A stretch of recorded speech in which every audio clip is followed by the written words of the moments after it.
Hey nerds, this is just at the seat for Sleight. It's all by myself. I want to start by saying that the expectation of it being like a black superhero movie or just a superhero movie in general is has its heart in the right place, but is a little misguided.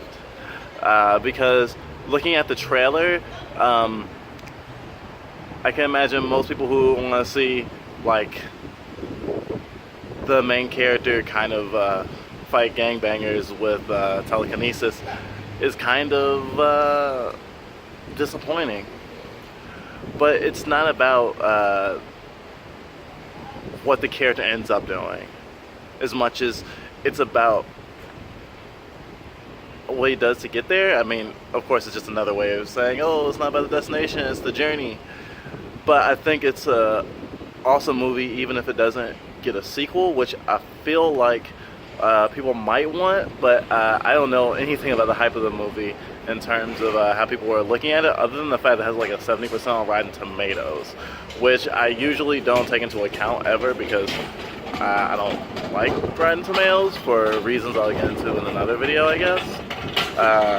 But at the end of the day, this movie is a character drama, and it has a very small cast, and it has a lot of hard scenes to watch. It's not super, I was gonna say it's not super violent, but I mean, if you're not used to violence that mirrors real world violence, then yeah, it is kind of violent. There's gang violence, there's other grotesque things I don't necessarily want to spoil, but definitely if you have like a weak stomach or something like that, or someone you want to take that into account, because it can get pretty gruesome, although it does take a less is more approach to a lot of the bad things. I think the main character, is a lot like the main character of another movie I really like called Dope, that came out last year.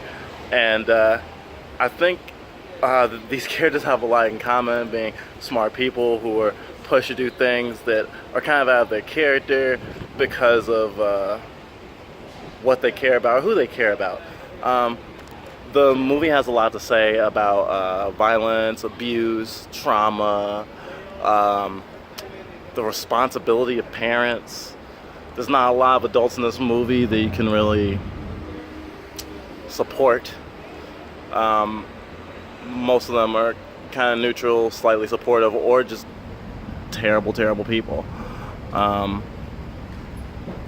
think that what the trailers didn't really bring home was just how much pain this movie has. I found myself crying about 2 or 3 times, and I'm not gonna say that it's not in some way a reflection of my background and things I've been through in my life, but certain parts are hard to watch, and I think none of this takes away from the importance of it being a movie with a black main character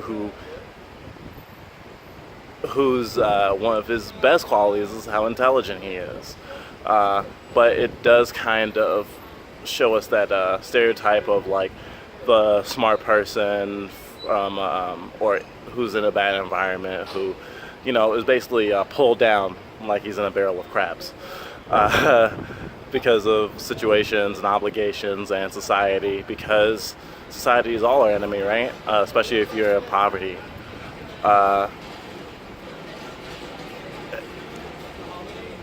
There's not a lot more I can say without spoiling it.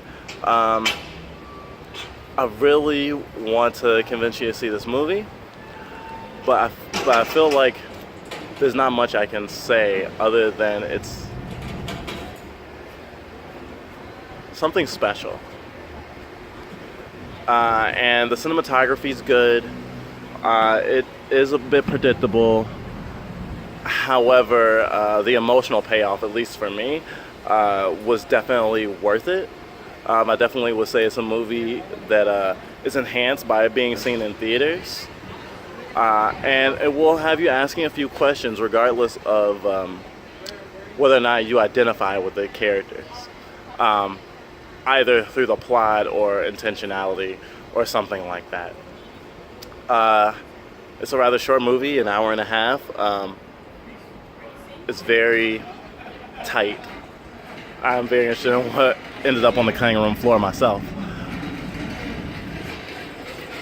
But I'm looking forward to seeing what the writer and director have in store for us in future projects, because I don't know, it's pretty creative, and it takes a few simple themes and ideas and really just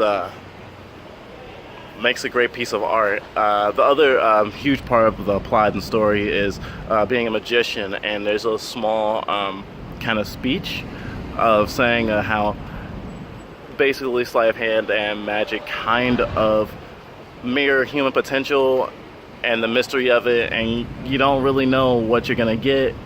Or I shouldn't say you don't know what you're gonna get, but as soon as you believe, you can do anything as long as you believe it and kind of make that your main goal.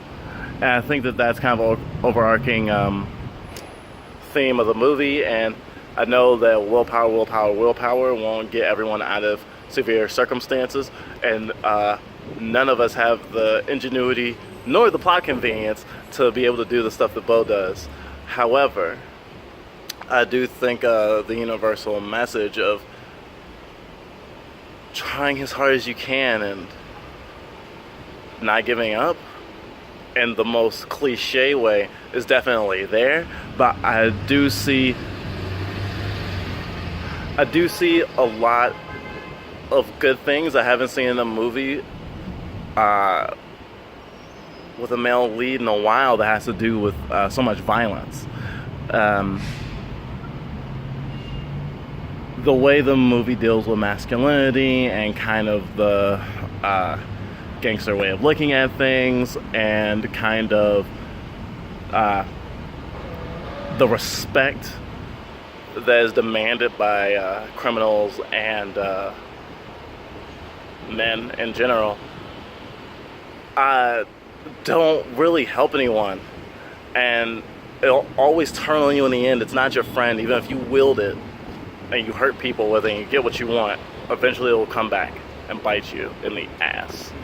I think that's one of the biggest motifs that I almost forgot to mention in this video, because not only was I crying, but a few other people were crying. Sorry, not in the theater, in the movie itself. And all these characters, or at least three of them, really mirror each other.